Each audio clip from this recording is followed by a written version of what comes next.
Let's bring in Peter King. Football Morning in America, also works for Football Night in America, but that great column is available every Monday exclusively on NBCSports.com. Peter, good morning. How are you? Good morning, Dan. How you doing? I'm doing okay, trying to figure out what direction the Redskins go in. And is that a coveted job? I mean, Dan Snyder and Bruce Allen will tell you how wonderful the job is, but all you had to do was look at the crowds the last couple of home games. One of the Washington Post guys did a really cool thing.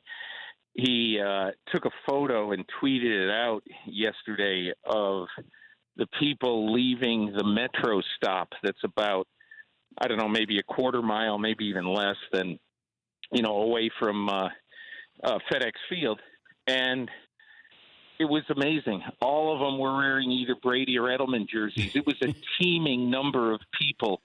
And if you watched any of the game, which I didn't, but I saw some highlights, and you looked in the stands that were not empty just were – it had to be half Patriots fans at that game yesterday. And so, look, they'll say it's a coveted job, Dan, but here's the biggest problem I think they have. Is that nobody trusts who's picking the players. There is widespread belief that the owner picked Dwayne Haskins, which is his right. He owns the team, and Dwayne Haskins was a good prospect, no question about it. And no one has any idea if Dwayne Haskins is, going to be a player or not. So there will be a certain number of people who say, hey, it's one of 32. I'll go coach the Bengals. I'll coach Washington. It's fine. If I get the opportunity to be one of 32, give it to me. Yeah. So somebody will be excited about taking that job, but I would say the majority of people who are very confident in their future, let's just say for the sake of argument, like a Josh McDaniels or any one of the guys out there who is a prime candidate to at some point in the next couple of years get a job, I would be surprised if they were very interested in this job, unless, and I'll underline this, unless they're big fans and really, really liked Dwayne Haskins coming out last spring. Serious question. Do you think you could do a better job running the Redskins as GM? I think if I had the right staff, I think that I could do a good job running an NFL team. Okay. But that has to do with, what the owner actually lets you do. How many analytics people would he let me bring? And how many people would allow how many people would the owner and the people who run the team, how many people would that owner allow to be brought on? Because I think it takes a village, Dan. It absolutely, unequivocally takes a village. You have to be able to say, I want to bring in X number of the following people. And I would say 20 years ago, I would have gone at this with hook, line, and sinker. But today, I'm 62 years old. I kind of like my Mondays and Tuesdays off right now. And so you're not going to rebuild an NFL franchise if you like to take a couple of days every week off in the fall, which I now do. So what you're saying is you're removing your name from consideration. I am removing exactly. Yeah, respectfully. Breaking news. We've had back-to-back subpar performances by Dak Prescott. Does that hurt his negotiations at all?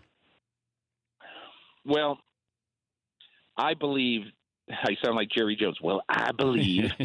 I really believe that what's happening here is that Dak Prescott essentially is saying to the Dallas Cowboys, hey, listen, I will bet on myself. This is a Joe Flacco 2013 situation where, remember when Joe Flacco said, hey, listen, Ozzie Newsome wanted to get him signed to a new contract and all that.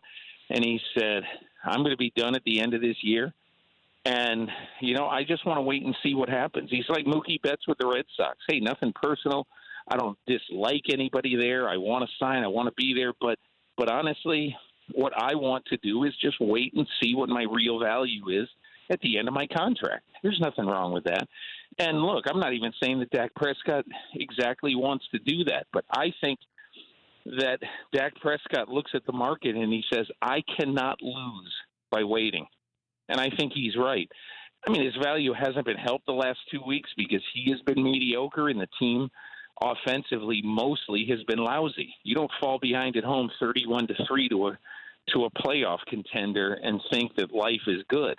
So it hasn't helped, but I don't think it's hurt him that much. He's Peter King. His great column every Monday morning, Football Morning in America, available on NBCSports.com. Christian McCaffrey has been unbelievable. You could make the case that through 5 weeks he's been the MVP. But what is your biggest concern about how Carolina is using Christian McCaffrey? Well, you just look at his body, and he's an absolute piece of granite. I spent a little time with him at training camp, and look, he concentrates so much on having the perfect body, but so many of those guys work out religiously and do everything religiously to get very good and to get strong and all that. And we've seen it time and time again, how the overuse of running backs, the number of hits that running backs take, basically end up, affecting the longevity of their career. That's the thing I'd be worried about, and I don't have any worries whatsoever that a few extra carries here and there are going to affect him that much. But I just have a worry that if they go on this trail of making him a 25 to 30 touch guy every week, which they haven't done yet. Okay. But if they do that, the longevity of his career would worry me. And I think he'd be a lot less like a Frank Gore than he would, the guys whose career end, say prematurely or in their late 20s. Where do you rank the Green Bay Packers with NFC teams this year? I would probably put them right now. I mean, there's two teams that I think when I look at them, I'm so impressed, and I keep saying to myself, well, let's see them keep doing it. One of them is Green Bay, and the other one is Seattle. And I think both of them, obviously, have been great so far. And it isn't that, show me more. But I think right now with Green Bay, as I look at them, what has impressed me so much, and I don't want to say it's seamless, but the transition from Mike McCarthy to Matt LaFleur, I think has been energizing for Aaron Rodgers. And I think that they have learned that they can be a little bit pissy with each other, and it'll be okay. And that's the thing that has impressed me most. And the fact that Brian Gutekunst, the general manager, totally did a 180 from what Ted Thompson did when he built the team. Because when Gutekunst this offseason, what he ended up doing was spending $1 jillion to buy a pass rush. It's a classic old Washington maneuver, and it worked.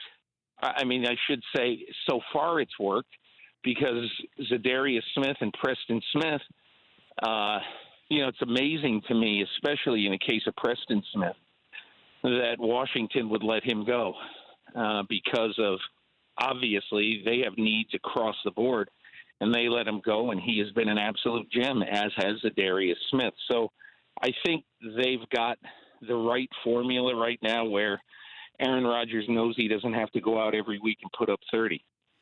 How surprised were you what the Colts did last night?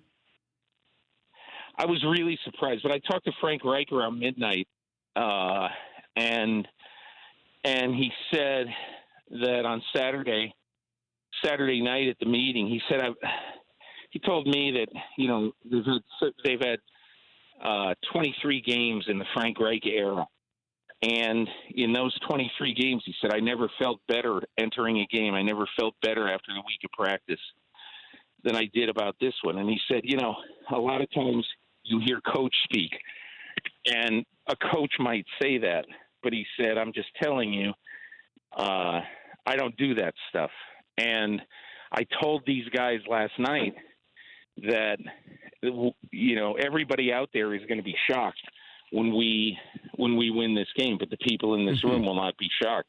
And he just said to me, he said, it sounds real cocky when you say something like that, but absolutely unequivocally, I was not surprised at what happened out there today. So, we'll see. I think what they have done that nobody will pay attention to after last night, Frank Reich came in and he said, we want to build a top 5 running game.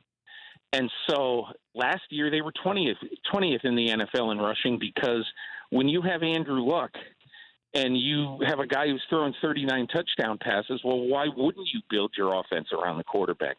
But this year they said we're going to have a complementary quarterback in Jacoby Brissett. We've got a great offensive line, and we're just going to possess the ball, and we're going to cram it down people's throats. And last night, with about 7 minutes left in the game, Jacoby Brissett went to Frank Reich on the sidelines and said, I'm quoting almost verbatim, hey, let's just run it. Let's go shove it down their throats. And that's what they ended up doing. It's not a sexy thing. Everybody would rather have Jacoby Brissett throwing for 410, but it works, and it still works in football today that you can run and win. I'll leave you with this. Browns-Niners tonight. The importance of this game, more for the Browns or the Niners? Well, as I look at it right now, I mean, it still looks like the Ravens are going to be the team to beat in that division, even though the Browns, have the one game in hand and the early tiebreaker and all that. But, Dan, I think the thing that would concern me if I were Cleveland looking at the landscape is there's a bunch of games for us that are going to be really hard to win going forward. They got New England and all that, and they got a bunch of tough games. But I think that Cleveland is being built right now the right way, where we just talked about the running game. I mean, they've got Nick Chubb, and he showed that last week that he can dominate a game. Imagine what happens when they get Nick Chubb and Kareem Hunt, and they don't have to survive on the whims and the inconsistencies of a very young quarterback like Baker Mayfield. I think this is a bigger game, quite honestly, for the 49ers, just because I look at the Rams and I look at Seattle as so formidable in that division that they've got to keep up with the Joneses. And any game that they've got a chance to win, I mean, it's important that they keep stacking wins. Peter, thank you. Great column as always. We appreciate your time. Thanks a lot. I appreciate it, Dan. That's Peter King. Football Morning in America, every Monday, exclusively on NBCSports.com. For more Dan Patrick Show, tune into Audience Channel 239 on DirecTV. Stream for free on BR Live or download the Dan Patrick Show app.